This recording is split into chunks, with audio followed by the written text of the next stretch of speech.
Louvado seja meu Senhor, louvado seja meu Senhor, louvado seja meu Senhor, louvado seja meu Senhor. Ave Maria, cheia de graça, o Senhor é convosco. Bendita sois vós entre as mulheres, e bendito é o fruto do vosso ventre, Jesus. Santa Maria, Mãe de Deus, rogai por nós, pecadores, agora e na hora de nossa morte. Amém. São Lucas, rogai por nós. Pai, Filho e Espírito Santo. Amém. Nós estávamos vendo algumas passagens onde aparece aí traços de afeto, de compaixão de Jesus.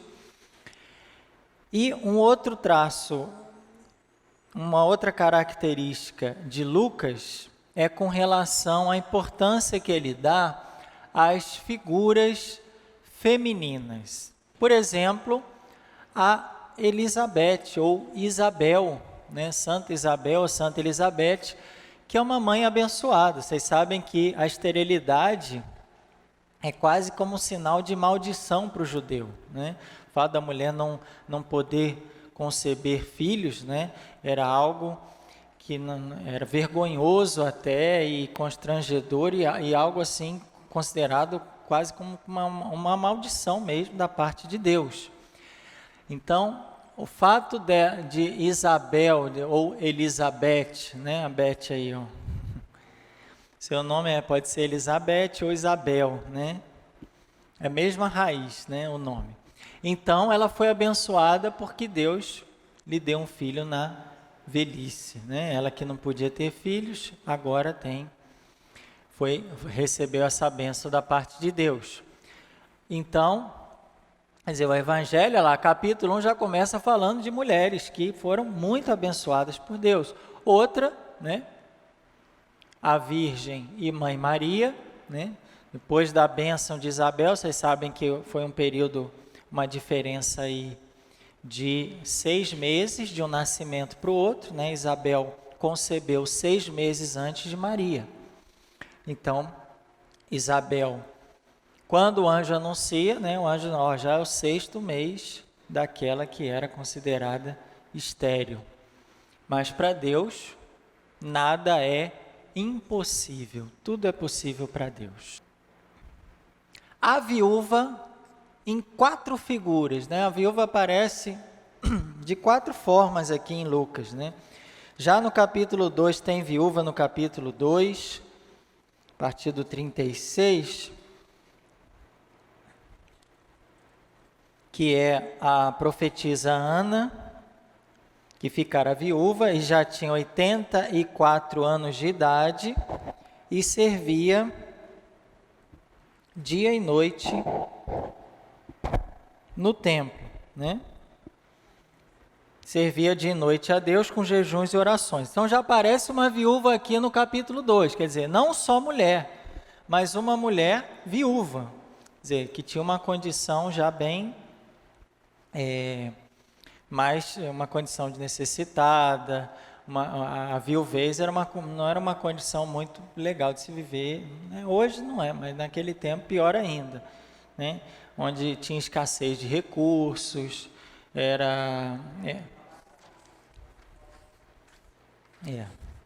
Então, a viuvez naquele tempo era uma situação, né?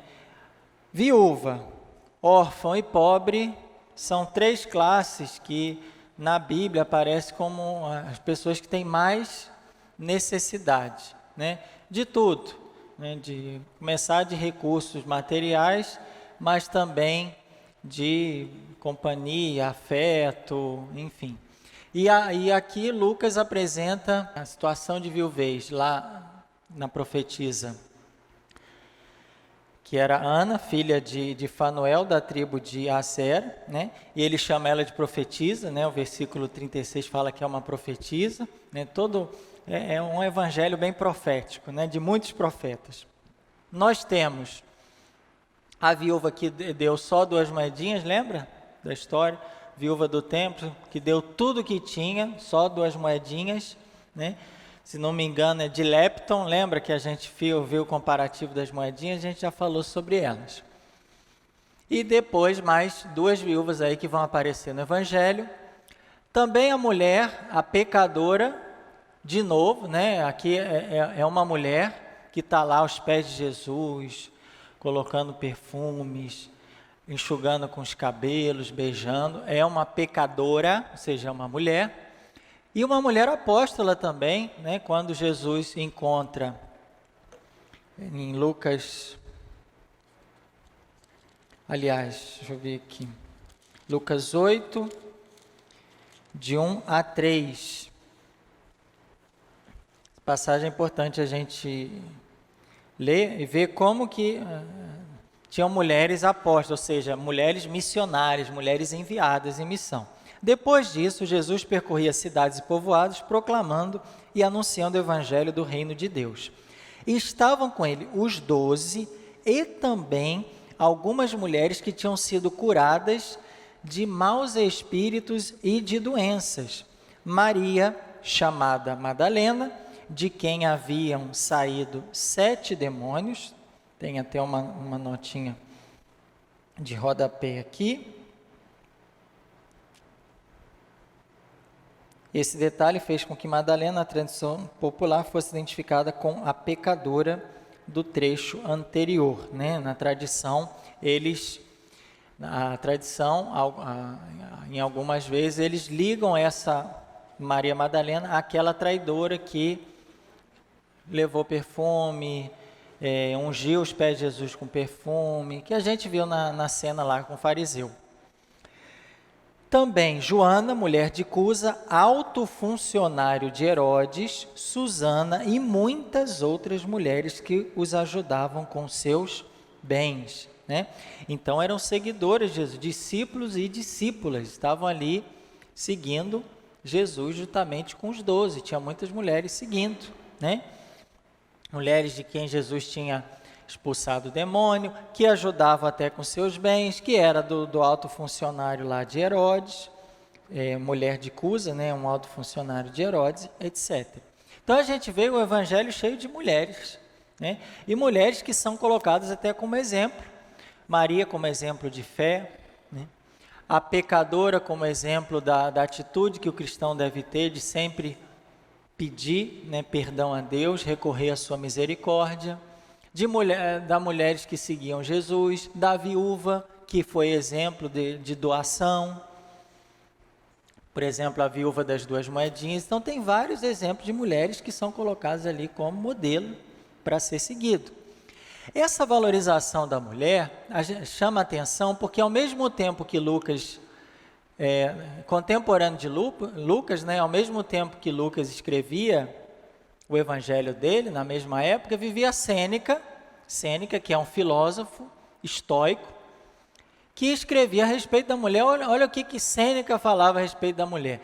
É animal sem pudor e feroz, que não domina as suas cobiças. De Constância Sapientes 14:1. Quer dizer, no contexto de enquanto Lucas vivia nesse contexto em que os filósofos consideravam a mulher um animal feroz, né? E que não domina suas cobiças, né? Então, só para vocês verem que colocar a mulher nesse destaque no Evangelho de Lucas, né, é algo que realmente chama muita atenção, até naquele tempo, como que a mulher era considerada. Então, Lucas falar que a mulher é exemplo, realmente tem algo de divino aí, de inspirado. Nossa, só tem passarinho hoje, gente. E Lucas quis tirar ou diminuir alguns traços que na catequese pareciam muito duros. Por exemplo, quando Jesus repreende Pedro, né? Longe de mim, Satanás, vai longe de mim. Lucas coloca de forma mais amena, né? Mais suave. 9:22.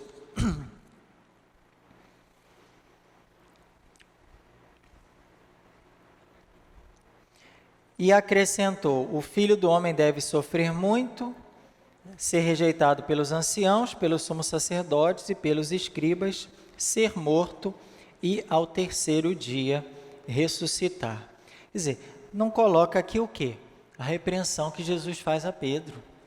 Não, Pedro, você não pensa as coisas de Deus, mas as coisas dos homens, né? Você tem a mente muito mundana, muito humana. Não tem essa repreensão aqui de Jesus, está vendo?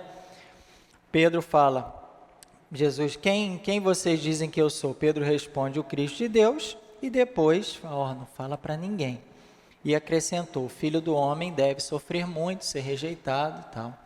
Então não tem, Lucas omite, né? Não fala daquela repreensão que Jesus faz a Pedro. Também com relação aos escarros infligidos a Jesus, né? Lucas só vai dizer, Lucas 22, 63,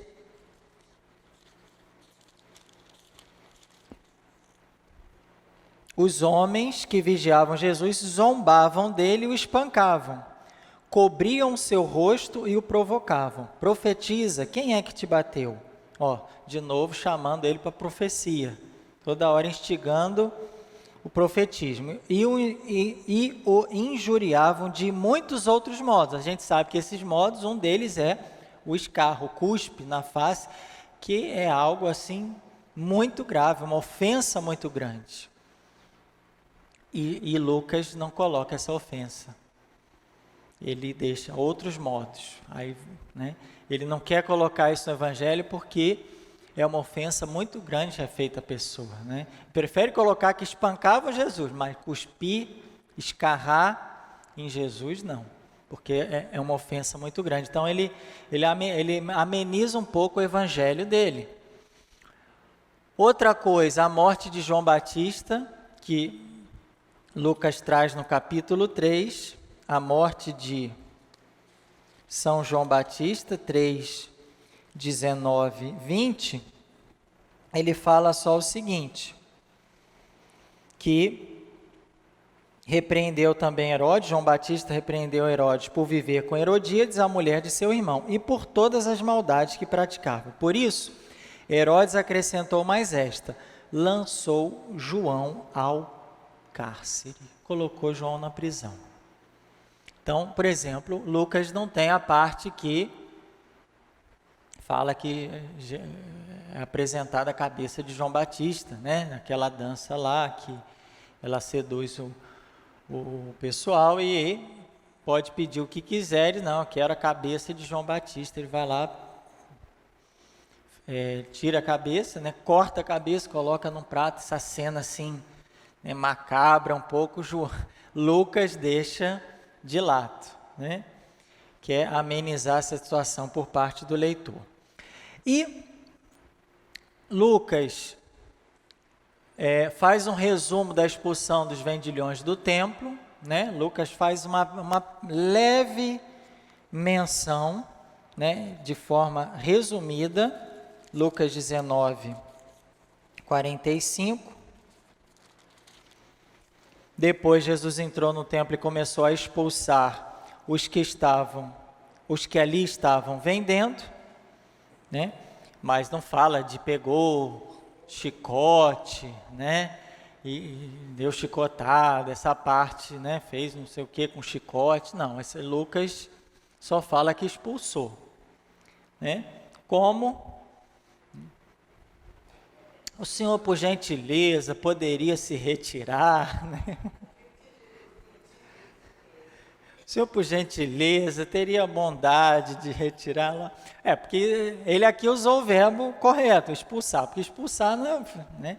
Pedir que se retire não é expulsar, expulsar é algo forte, mas ele tirou a parte do lado dos chicotes e tudo, né? E a flagelação e coroação de espinhos, Lucas 23, 23, 23, 23, Marcos coloca em 15, 15. Lucas fala da flagelação de Jesus?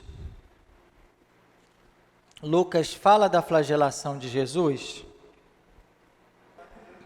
Lucas fala da coroação de espinhos? E aí, hein? Mas Lucas fala da flagelação e da coroação de espinhos? Se Lucas quer abrandar a coisa, amenizar, tirar as cenas de horror, então, ó, Lucas não fala da flagelação e também não fala da coroação de espinhos. Não fala. A gente sabe isso pelos outros evangelistas, mas não por Lucas. Olha o que Lucas fala aqui, 23, 23. Eles, porém, continuaram a gritar com toda a força, pedindo que fosse crucificado. E a gritaria, é isso mesmo? Prevaleceu. Não, desculpa. Vamos lá no 22, que fica melhor ainda. Lucas 23, 22. Ele, no entanto, falou pela terceira vez: que mal fez este homem?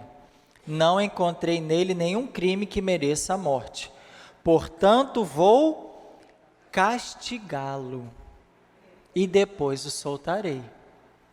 A gente sabe qual foi esse castigo, mas a gente não sabe por Lucas. E Lucas não falou qual o castigo. Talvez por ser médico ele entendia a dor e o sofrimento que aqueles espinhos tinham na carne de Jesus, de arrancar pedaço de carne.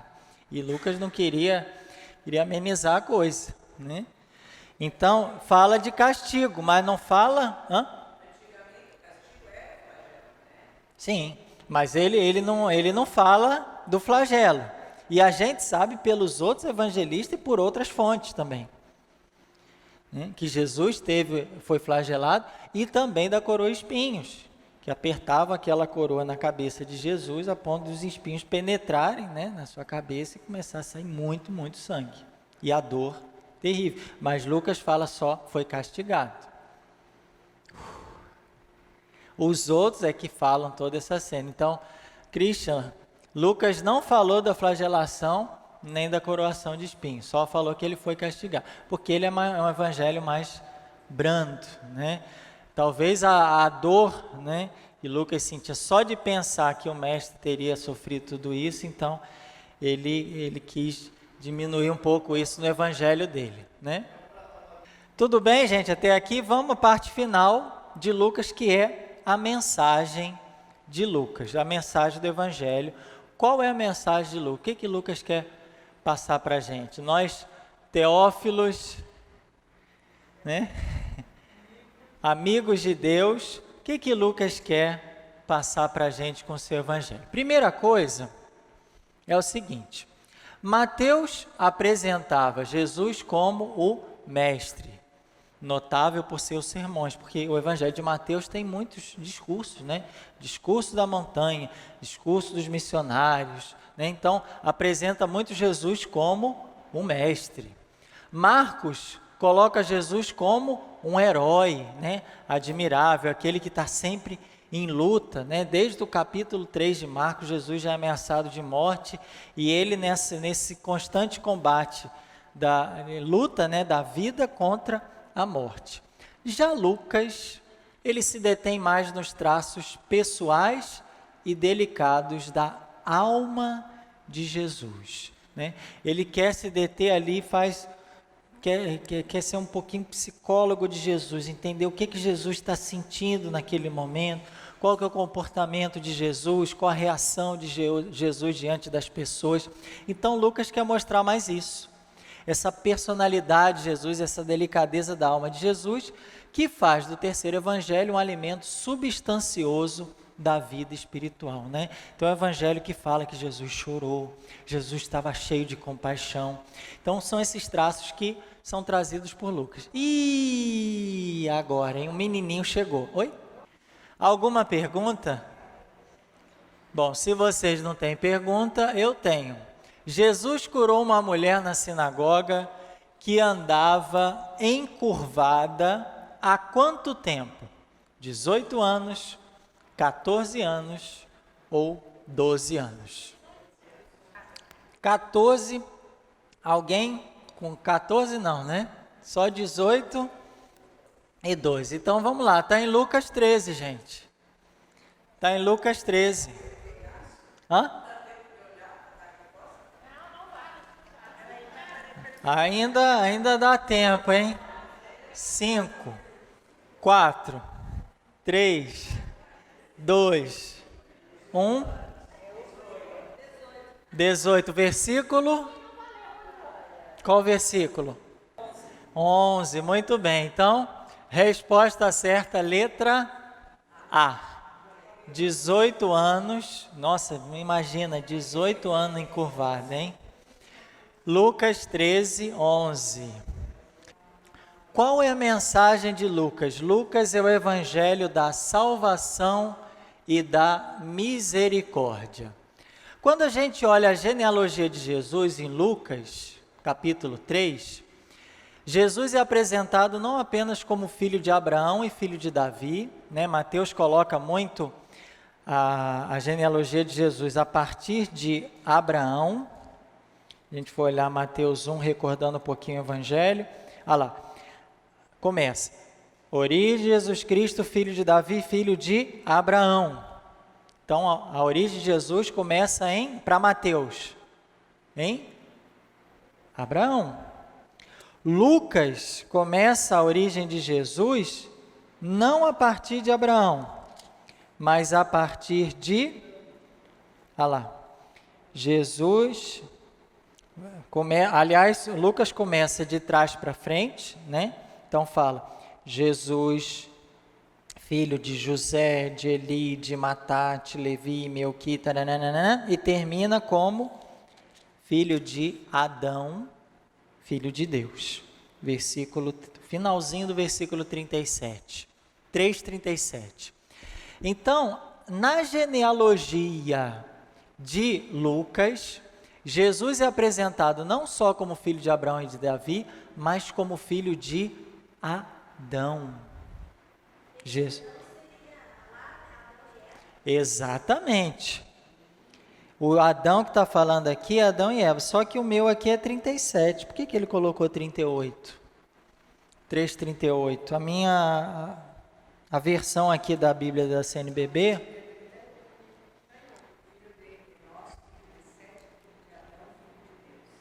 Então aqui antes de Enós é o versículo 38, né? Porque na minha Bíblia aqui não está aparecendo o versículo 38, por isso que eu fiquei em dúvida aqui agora. Porque aqui fala 3:38, mas na Bíblia oficial da CNBB, o versículo, só tem o versículo 37 que começa lá, filho de Matusalém. Pois é, e a outras versões aparece o 38, né? Então, tanto faz. Ou 3:38 em algumas Bíblias, ou 3:37 em outras. Mas o importante é que a genealogia de Jesus não começa em Abraão, mas começa em Adão. O Adão da Eva. O Adão lá de Gênesis, o Adão da Eva. Por que que Lucas começa a genealogia de Jesus falando de Adão? Porque ele quer dizer que Jesus é irmão de todos os homens, judeus e gentios. Ele é o Salvador de todos. Por isso que coloca Jesus vindo lá de Adão. Porque Adão é pai de todos os homens, né? Esse é o primeiro, vamos dizer assim, ser humano criado por Deus. Imagem e semelhança de Deus. Abraão é alguém que Deus escolheu depois para formar um povo. Como Lucas quer dizer que a salvação não é só do povo, então parte da genealogia não de Abraão, que formou um povo, mas de Adão, que é pai de todos os povos. Que é o primeiro ser humano, independente de que povo ele pertença ou não, né? Jesus veio, né, para Lucas, ele vem lá de Adão. Porque a salvação é para todos, e não para um povo só. É isso que Lucas quer frisar quando fala lá no final, filho de Adão. Jesus é filho de Adão, quer dizer, ele é da descendência de Adão. Diferente de Mateus, escreve para os judeus, então vai falar que a salvação primeiro é para os judeus, depois é para os pagãos. Mateus sempre coloca essa questão. Tudo bem? Em Lucas, no capítulo 2, se fala de César Augusto, né? Do imperador César Augusto, e do seu decreto de recenseamento universal. A gente até já leu essa passagem hoje. Fala que ele fez um decreto para recensear o mundo inteiro. O mundo inteiro. E Lucas coloca isso como pano de fundo, como cenário da introdução da figura de Jesus, que onde o evangelista vai apresentar a figura de Jesus recém-nascido e anunciado pelos anjos como Cristo Senhor e Salvador. Então, Jesus nasce em que momento, em que contexto? Quando o imperador César Augusto fez um decreto para recensear o mundo inteiro. Então, esse mundo inteiro, como cenário de fundo, é o que Lucas vai usar para apresentar a figura de Jesus, que é Salvador do mundo inteiro. É Salvador universal. Então, Lucas vai colocando, gente, estamos falando aqui de mundo inteiro. O recenseamento do mundo inteiro. Quem que vai aparecer nesse cenário aí? Jesus como Salvador de todos. Não está vendo essa colocação de Lucas aí? E essa apresentação é o verdadeiro evangelion, ou evangelho, que é a boa nova. No mundo em que todos os cidadãos aguardavam os precários evangelia, mensagens de paz e bonança dos Césares romanos. Porque sempre quando tinha algum evento importante, o recenseamento, as pessoas esperavam, olha, vai ter alguma coisa, porque ninguém faz um recenseamento à toa. As pessoas fazem o recenseamento esperando alguma mudança. Uma mudança política, uma mudança social, alguma mudança. Opa, tem recenseamento. Aí a pessoa já fica ligada, vai ter alguma mudança aí. Porque ninguém faz recenseamento por fazer, quero saber quantas pessoas tem. Não. É para saber, inclusive o censo existe para isso. O IBGE gera dados para as pessoas terem essa informação e depois transformar em mudança.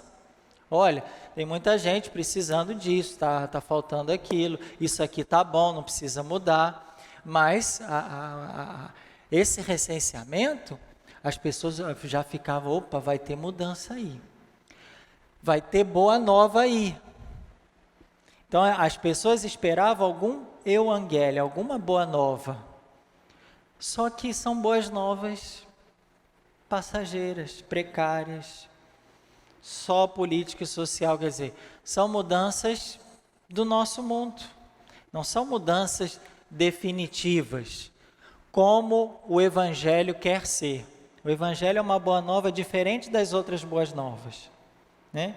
Outra boa nova esse ano de eleição, né? Vou fazer uma ponte, não sei o que, vou asfaltar até lá, comunidade da Serrinha.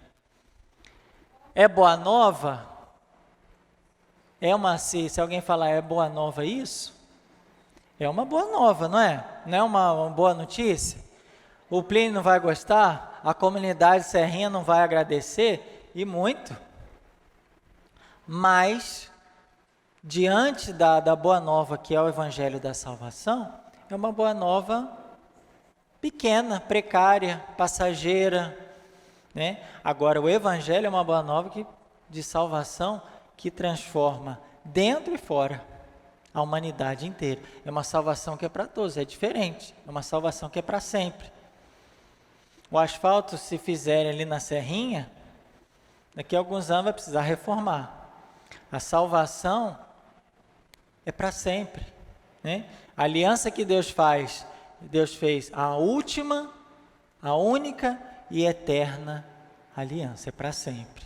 Então, essa é uma boa nova de verdade. O Evangelho é uma ótima nova, é uma ótima notícia, que é a notícia de salvação.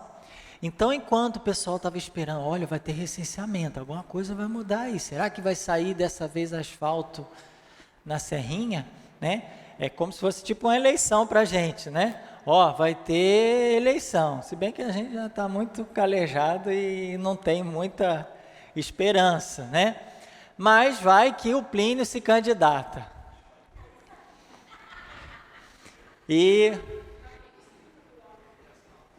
Pois é, aí, vai que o Plínio sai candidato. aí já é uma boa nova. Mas mesmo sendo boa nova e saindo asfalto e tudo de bom para a comunidade e para a população, mesmo assim, em relação ao Evangelho, em relação à boa nova da salvação, é pequeno. Esse recenseamento era em todo o Império Romano. Tudo que era Império Romano era recenseado. Por isso que fala no mundo inteiro, porque praticamente naquele tempo o Império Romano, ele pegava o norte do Egito, a Europa, a Ásia. Então pegava também, onde ia Império Romano ele pegava. Por isso que fala o mundo inteiro, né? Porque naquele tempo era praticamente o mundo todo conhecido, né? Mas aqui a gente entende o Império Romano, mas Lucas ainda fala, o mundo inteiro foi recenseado. Quer dizer, o mundo inteiro entende-se aqui tudo que estava dominado pelo Império Romano. Mas mesmo esse recenseamento dava uma expectativa, mas uma expectativa passageira, diante da boa nova que Lucas quer apresentar, que é a boa nova de salvação. Essa sim é definitiva, é profunda, transforma tudo, não só o exterior, mas o interior. Não é asfalto só fora, mas é a transformação interior da nossa vida. Esse sim é o verdadeiro evangelho, porque evangelho vocês sabem que significa o quê? Boa nova. Diante de tantas boas notícias que a gente tem, né? Toda hora tem notícia, aconteceu isso, que notícia boa. A gente tem a melhor notícia do mundo possível, que é a palavra de Deus. Deus se fez carne e veio habitar entre nós. E o cenário disso é o recenseamento. Agora, se a gente comparar, por exemplo, Mateus, Marcos e Lucas, a mesma profecia de Isaías 45, Lucas tem um acréscimo peculiar, né? Profecia, deixa eu pegar aqui, por exemplo, o Evangelho, Mateus 3. Mateus 3:3. Mateus 3:3.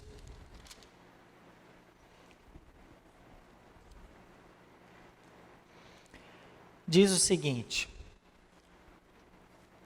vós, profeta Isaías, citando o profeta Isaías, vós de quem grita no deserto, preparai o caminho do Senhor, endireitai as suas veredas. Está citando Isaías 45.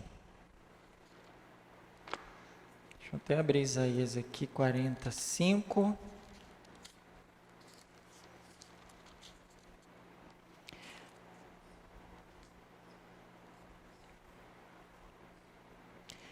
Aqui Isaías 45 diz o seguinte: será então revelada a glória do Senhor, e toda a carne verá o que a boca do Senhor falou. Vocês viram que Mateus não coloca essa parte, né? Todo homem ou toda a carne verá o que a boca do Senhor falou. Ele fala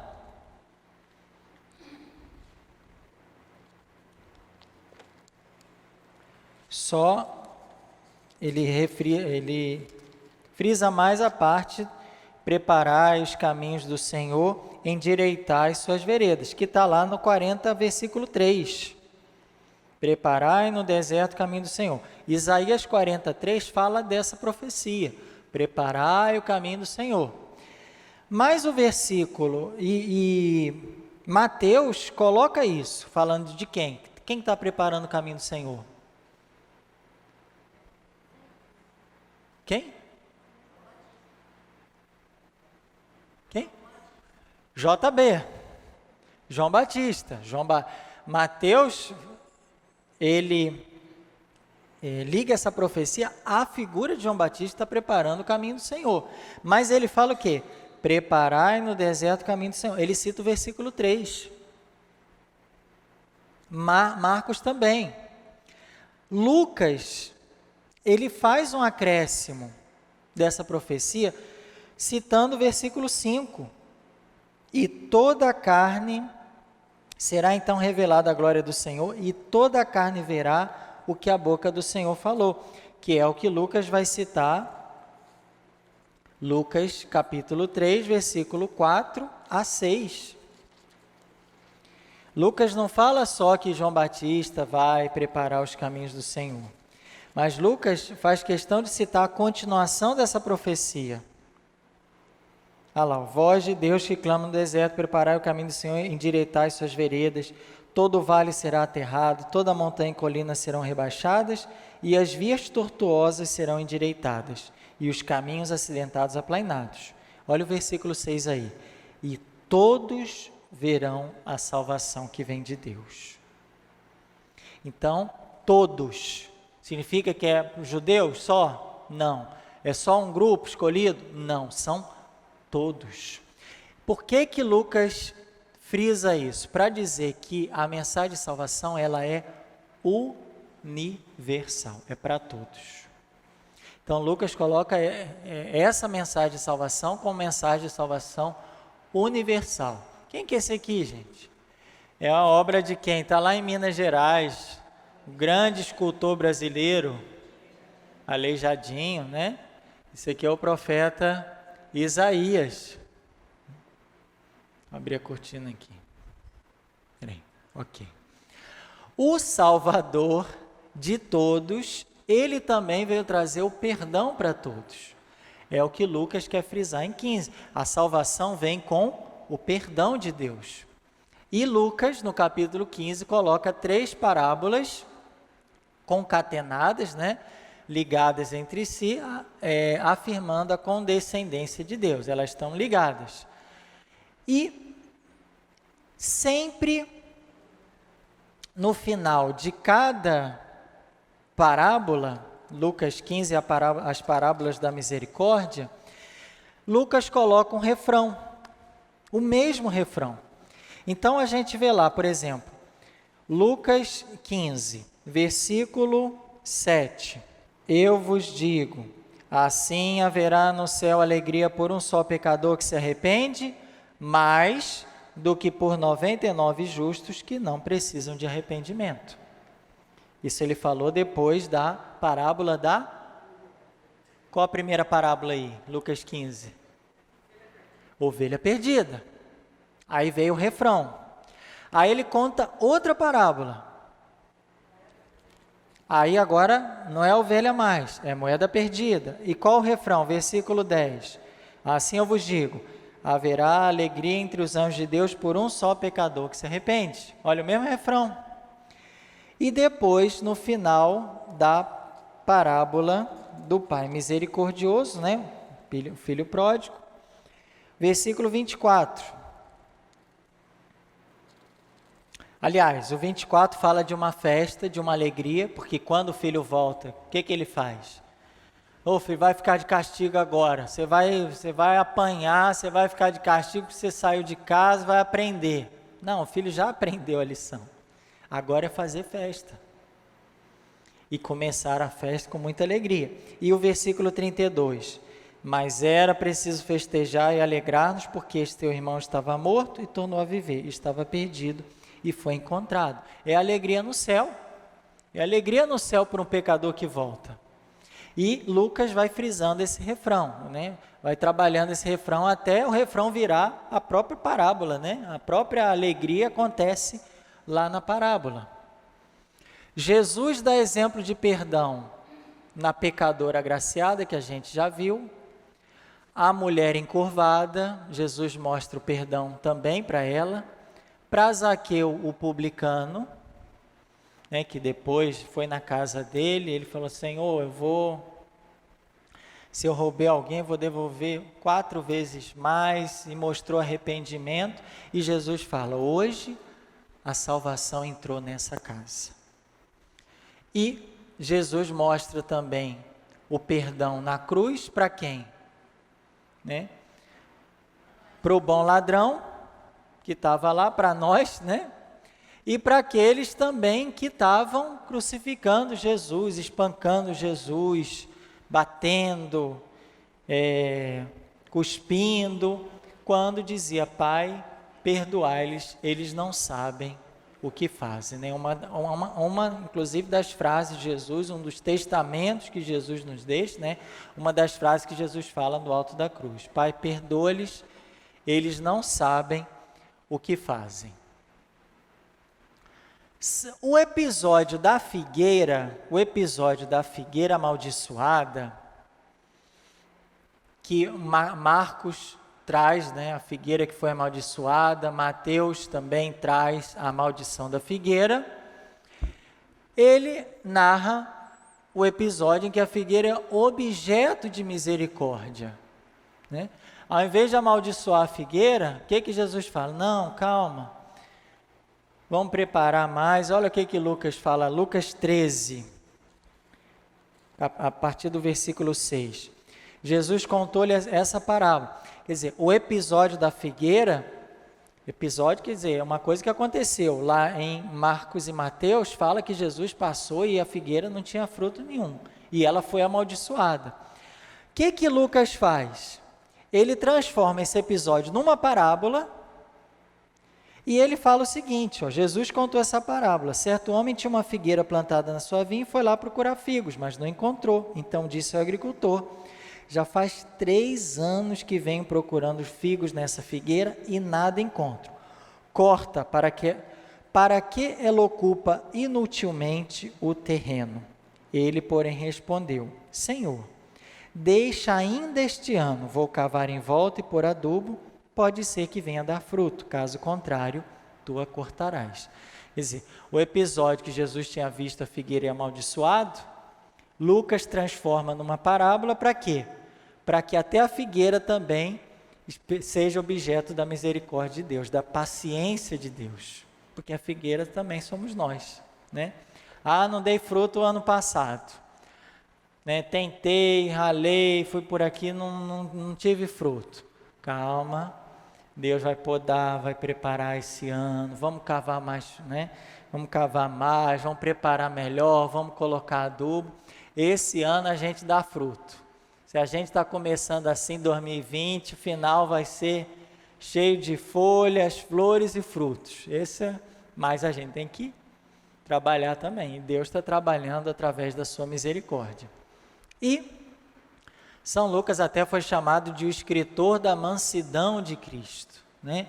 Porque ele queria trazer, né, essa característica da mansidão de Cristo para todos os leitores, né? É interessante esse episódio da figueira, né? Aqui Lucas não quer que Jesus amaldiçoe ninguém, não, sempre quer dar uma segunda chance. Não, se não deu fruto ainda, vamos trabalhar mais para dar esse fruto. E agora, hein? Alguma pergunta? Esse aqui tem muitas perguntas. Vamos ver. Em que estrada o homem da parábola caiu nas mãos dos salteadores? Letra A. Foi de Jerusalém para Betânia? Letra B. De Jerusalém para Jericó? Letra C. De Belém para Jerusalém?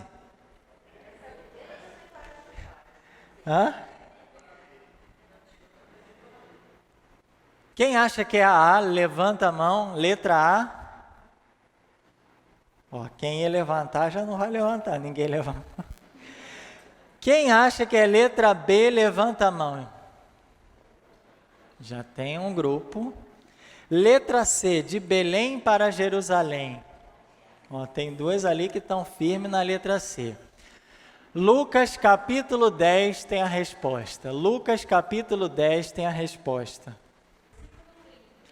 Acharam o versículo aí, versículo 30. Lucas 10, 30. Resposta, letra B. De Jerusalém para Jericó. Uma salva de palmas. Se vocês querem conhecer o Espírito Santo, leia o Evangelho de Lucas e Atos dos Apóstolos. Lucas é o Evangelho do Espírito Santo e o Evangelho da oração. O Espírito Santo, dom prometido pelos profetas como fruto da vinda do Messias, está ligado à profecia. Quando chegasse o profeta, ele ia vir, né, cheio do Espírito Santo. Profecia e Espírito Santo estão muito ligados, né? Porque o profeta, para falar em nome de Deus, precisa estar cheio do Espírito Santo. A pessoa ser profeta, ela precisa ter o Espírito Santo em profusão.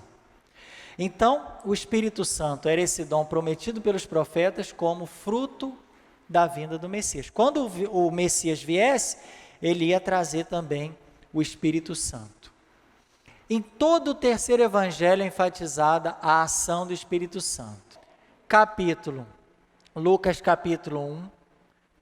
Tem o Espírito Santo? Tem. Vamos juntos aqui? Capítulo 2, 3, 4, 10, 11, 12, 24. Vendo em todos esses capítulos, aparece, lógico que em alguns versículos, né, dentro de cada um deles aparece a ação do Espírito Santo. A ação do Espírito Santo. E o mesmo vai acontecer nos Atos dos Apóstolos. Aparecer muitas vezes no livro dos Atos a ação do Espírito Santo. E Espírito Santo e oração estão muito ligados, né? O Espírito Santo que inspira a nossa oração. Quem tem o Espírito Santo, quem recebeu o Espírito Santo, é inspirado a rezar, a orar. Por isso, Lucas é também, muito mais do que Mateus e Marcos, o mensageiro da oração. Então ele fala de profecia, ele coloca Jesus como profeta, ele fala muito da ação do Espírito Santo e ele fala muito da oração, porque está tudo ligado, né? Quem ora, quem reza muito tem o Espírito Santo. Quem tem o Espírito Santo quer rezar e quer orar muito. Por isso que esses dois temas aqui, o Espírito Santo e oração, estão profundamente ligados. Não, aqui não tem, menino, por enquanto não. Nós temos em Lucas um bloco de ensinamentos sobre oração, Lucas 11, de 1 a 13, né? Vários ensinamentos de Jesus sobre oração. Quem quiser, depois pode ler, né? Lucas 11, de 1 a 13. Aliás, o capítulo 11 já começa Jesus ensinando o Pai Nosso, e depois fala da insistência que a gente tem que ter com relação à oração. E também Lucas apresenta duas parábolas sobre a oração. Uma é da viúva e outra é do fariseu e do publicano. A viúva que insistia a sua causa junto do juiz, né? 18, só confirmar aqui. A viúva e o juiz, né? E o juiz mau, né? Não queria dar a causa para a viúva, mas por fim, para ela parar de me perturbar, né? Que eu já não aguento mais, todo dia eu chego aqui já tem a viúva, à tarde vem ela de novo, no outro dia de novo. Então a gente tem que insistir também na oração. E outra parábola que Lucas coloca do fariseu e publicano. Então Lucas vai falar muito sobre a importância da oração. E é Jesus que dá o exemplo da oração. Os três sinóticos falam que ele orou no Horto das Oliveiras, Mateus, Marcos e Lucas. Marcos acrescenta que ele se retirou ao deserto para rezar, né? Então, quem fala Jesus no Horto das Oliveiras? Mateus, Marcos e Lucas. Marcos ainda fala que Jesus foi ao deserto para rezar, mas só Lucas nos diz que Jesus rezou em 9 outras ocasiões. Em 9, além do Horto das Oliveiras e do deserto, Lucas traz aqui 9 outras ocasiões de Jesus em oração, para dizer que Jesus rezava muito. Agora imagina, se Jesus rezava e orava tanto, imagina eu, hein? Imagina nós, o quanto que a gente precisa de rezar. Mas o que Lucas quer dizer é que Jesus é um modelo e exemplo de oração. Então, Lucas 3, 21, 5, 16, 6, 9, 9, 18, 28, 11, 1, 20... Todas essas passagens, em todas essas passagens aqui, Jesus está orando, está rezando.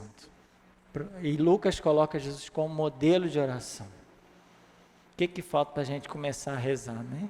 E orar mais, né? Além da oração de Jesus no Horto das Oliveiras e além da oração de Jesus no deserto. Não, porque Deus já sabe o que a gente precisa, né? Já sabe o que a gente precisa e o que a gente quer. Só que Deus quer dar o que a gente precisa e muitas vezes não o que a gente quer. Porque nem tudo que a gente quer é o que a gente precisa. Às vezes o que a gente quer é o que a gente não precisa, que vai estragar a gente. É igual a criança. Tá na hora do almoço. Aí a criança quer um pirulito. E aí? O pai e a mãe não sabe que se der o pirulito, não vai almoçar, vai ficar só no pirulito. Daqui a meia hora vai querer outro pirulito e com pirulito só não vai dar certo, né? Então, nem sempre o que a gente quer é o que a gente precisa. E o pai sabe o que a gente precisa. Só que a gente vai entender depois. Mas não se cansem de pedir dia e noite. Porque se um juiz mau deu a causa boa para a viúva, que dirá o nosso pai, que é bom. Né? Vai dar coisas boas àqueles que lhe pedem. E Jesus é o exemplo disso. Também Lucas é o único evangelista a nos deixar os 4 cânticos solenes da liturgia. O cântico de Maria, está lá em Lucas 1, 46 a 55, a minha alma engrandece o Senhor. O cântico de Zacarias, capítulo 1, 68 a 79. Bendito seja o Senhor Deus de Israel, porque a seu povo visitou e libertou e fez surgir um poderoso Salvador na casa de Davi, seu servidor. O cântico dos anjos, né? Glória a Deus nas alturas, 2,14, né? E paz na terra aos homens de boa vontade. Glória a Deus no mais alto dos céus e na terra paz a todos por ele amados. E o cântico de Simeão, deixai agora vosso servo ir em paz, pois meus olhos viram a vossa salvação. Simeão 2, 29 a 32. Esses 4 cânticos, eles são rezados na liturgia, eles são cantados na liturgia. De manhã, logo que a gente acorda, toda a igreja é convidada a cantar o cântico de Zacarias. Toda a igreja no mundo inteiro que celebra a liturgia das horas, né, ela canta o cântico de Zacarias. Se você quiser uma excelente oração da manhã, o cântico de Zacarias. Porque fala do sol nascente que nos veio visitar.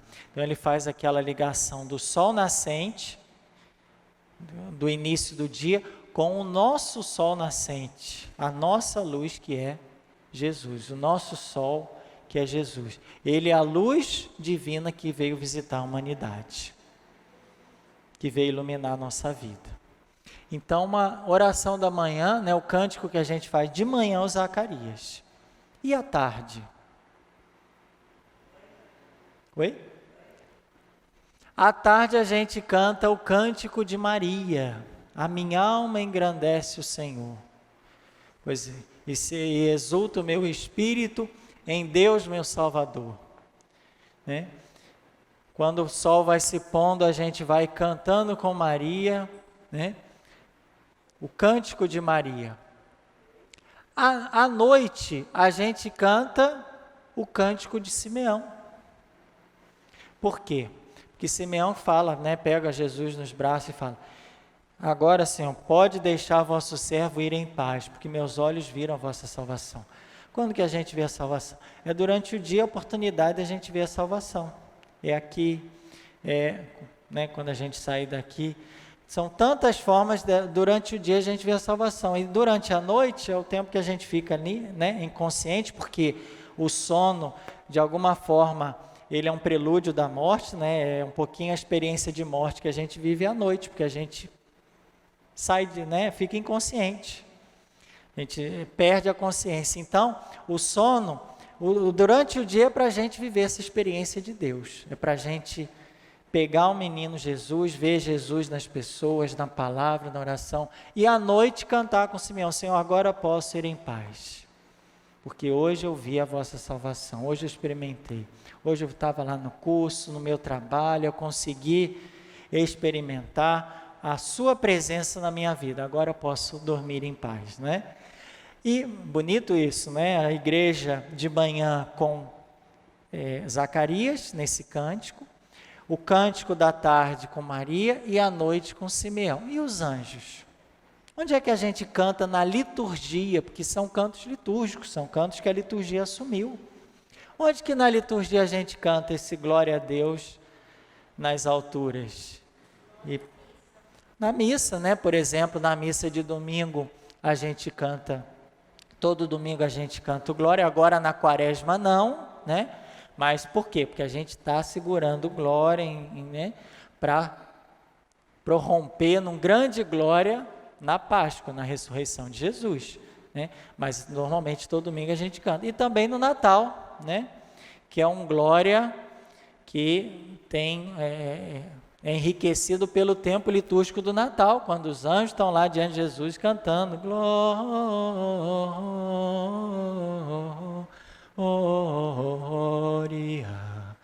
a Deus nas alturas. São os anjos cantando. Esse canto que é todo domingo, ele é ainda mais enriquecido no tempo do Natal, né? Ele tem toda a alegria do tempo do Natal.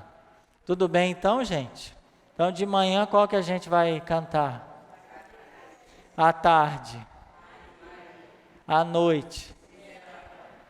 E na missa de domingo, nos outros tempos, menos quaresma, é o dos anjos, né? E sempre que a gente quiser glorificar a Deus, né? Sempre. Tá? Isso aqui são cantos da Bíblia que são cantados na liturgia. Então, por exemplo, todo mundo que rezou a liturgia das horas hoje, do padre Tiago Alcides até o Papa Francisco, as consagradas, os leigos que fazem a liturgia das horas, todo mundo, o mundo inteiro rezou o cântico, cantou o cântico de Zacarias, que pode ser recitado ou cantado. E é lindo esse cântico. Mas à tarde já vamos para o cântico de Maria, assim por diante. E uma das expressões que Lucas coloca mais no evangelho dele, né, mais usual no terceiro evangelho, que não ocorre nem em Mateus e Marcos, é louvar a Deus. Lucas fala muito dessa expressão, louvar a Deus. Coloca no capítulo 1, 2, 18, 19, 24, nesses versículos aí. Lucas está sempre referindo essa expressão, louvar a Deus. Alguma pergunta? E agora, hein? Bom, em que horas aproximadamente Jesus morreu? Hora nona, hora sexta ou hora terceira? Então aqui a resposta é letra B, porque a hora é sexta. Quando que o dia começa? Quando o sol nasce, né? Por volta de que horas o sol nasce? Vamos colocar a média é o quê? 6 horas, não é? Por volta, lógico, depende, verão, inverno, tudo isso, mas a média é 6 horas. 6 horas, então, é a hora que o sol nasce, então seria a primeira hora, vamos dizer assim, né? Depois, por volta de 9 horas da manhã, a gente está na hora, 7, 8, 9, hora terceira. Porque se o sol nasceu por volta de 6 horas, e o judeu começa a contar com o dia quando o sol nasce, a primeira hora é quando o sol nasce. Então, 6 horas da manhã, mais ou menos, tá, gente? Então, a hora terceira é 9 horas. E isso é no judaísmo e na liturgia também. Depois, a hora sexta, que horas que é? Se a hora terceira é nona, quarta, quinta, 4, 5, 6. Então, hora sexta é mais ou menos o quê? Meio-dia. E a hora nona é 3 horas da tarde. Porque aí o dia encerra 6 horas da tarde, seria a hora 12ª, né? 12ª hora, que já é o dia já terminou. Ali, já de noite, acabou o dia, né? Então, na liturgia, a gente tem hora terça, hora sexta e nona. Em que horas aproximadamente Jesus morreu? Como a palavra de Deus diz, era por volta da hora sexta, que Jesus falou: Pai, em tuas mãos eu entrego meu espírito, e, dizendo isso, expirou. E a escuridão foi até a hora nona. Lucas, para terminar, o evangelho da pobreza e o evangelho da alegria. A pobreza, ou simplicidade de vida, como espírito livre de apegos e paixões, era estimada desde o exílio dos judeus na Babilônia. Jeremias, que foi o profeta que viveu essa experiência do exílio, né? Que deu início, aliás, ele viveu antes do exílio, dá início à escola dos pobres, chamados de Anauim, no século VI a.C. Anauim, né, seria esse grupo de pessoas mais carentes, né, pobres, mas que confiam em Deus. Os Anauim são os pobres, mas que têm a confiança em Deus. Então, Jeremias dá início a essa escola e é estimado assim um pouco a questão da pobreza. Não pela pobreza em si, mas pela confiança que os pobres colocam em Deus. E Jesus dá exemplo dos ensinamentos dessa pobreza. Por exemplo, Jesus fala no Evangelho de Lucas que não tem onde reclinar a cabeça. Filho do homem, a raposa tem suas tocas, as aves do céu têm os seus ninhos, mas o Filho do homem não tem onde reclinar a cabeça. Jesus nasce onde? Numa manjedoura, né? Não é no hospital, não é no hotel, não é na casa, nem na casa de parente conseguiu lugar, né? Jesus nasce numa manjedoura. Jesus fala da oferta dos pobres, né? Lucas fala da oferta dos pobres. O pobre, por mais que seja pobre, sempre pode dar alguma coisa, né? Como a viúva fez.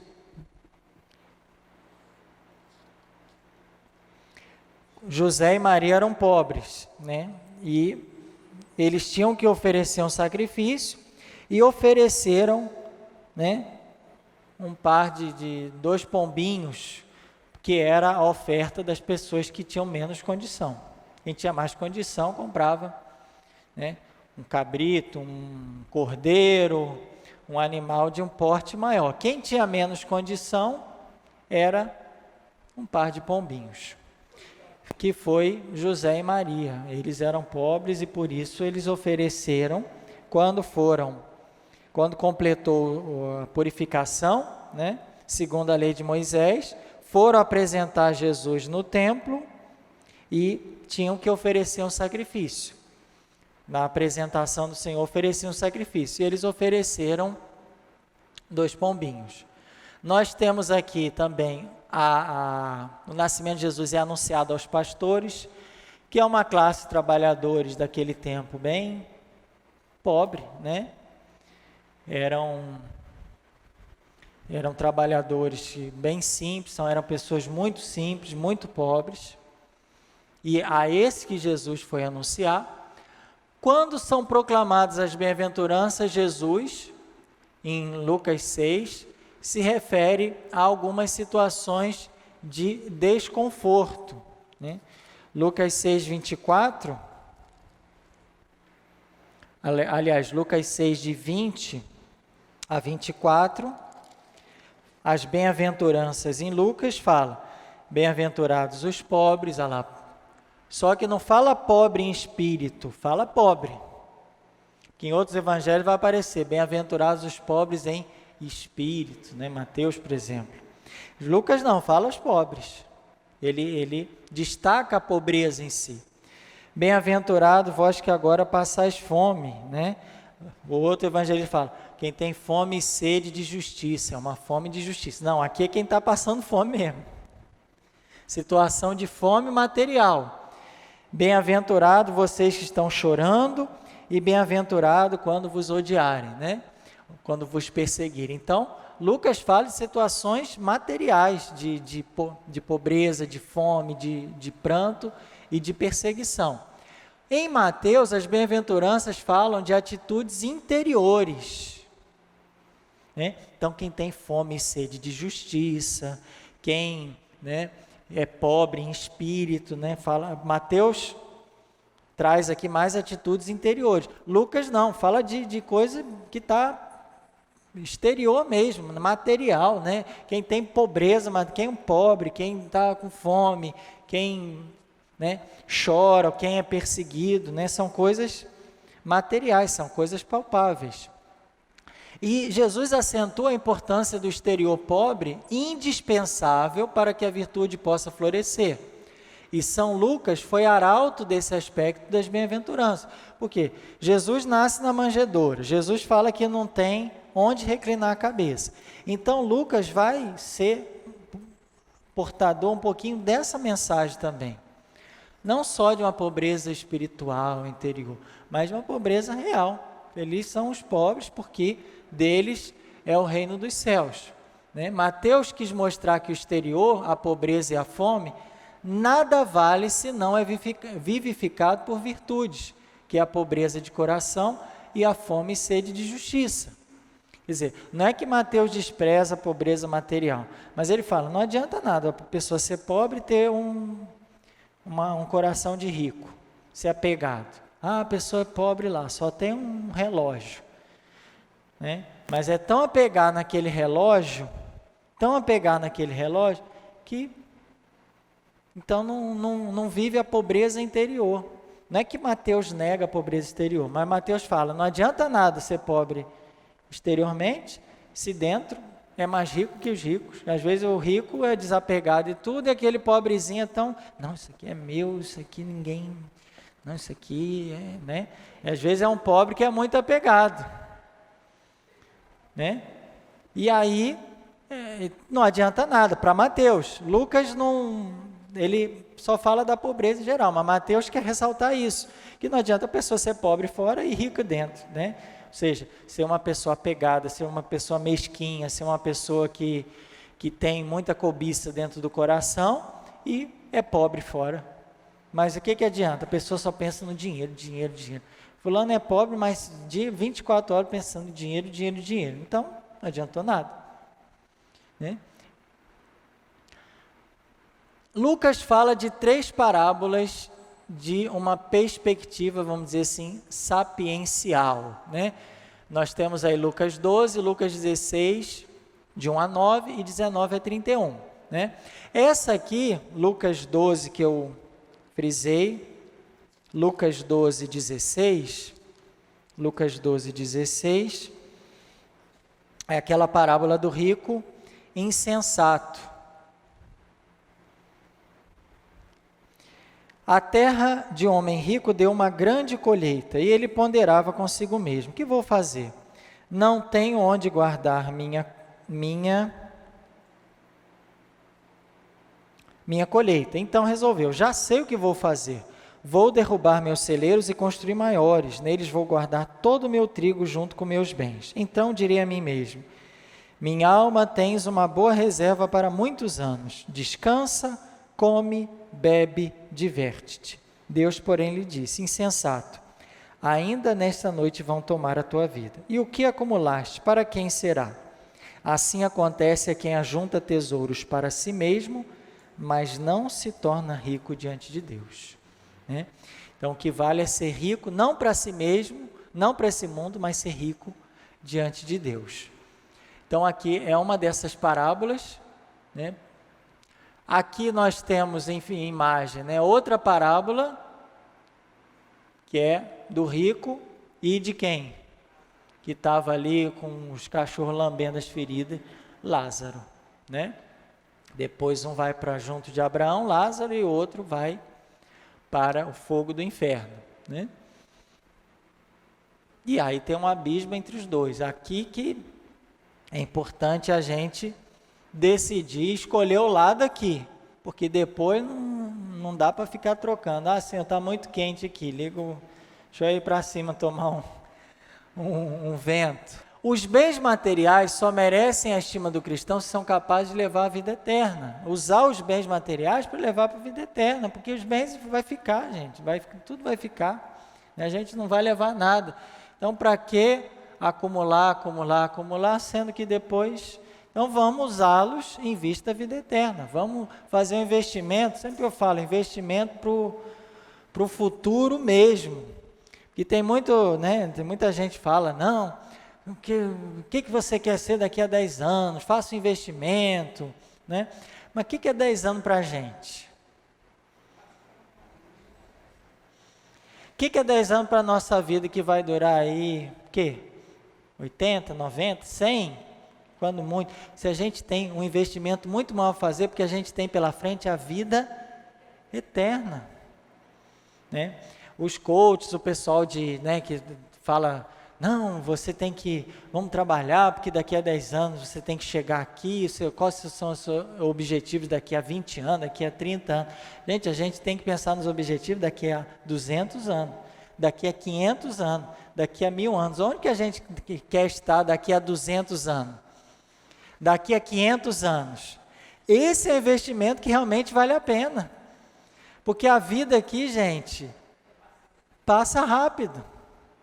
Acaba rápido. Então, eu vou pensar daqui a 10 anos, vou preocupar com coisa daqui a 10 anos. Lógico, a gente tem que, né, comer, se alimentar, viver, lógico. Né? Mas estou falando assim, o verdadeiro investimento, eu nunca vi alguém falar para mim, o que você quer ser daqui a 500 anos? Porque eu vou viver 500 anos, vocês vão viver 500 anos.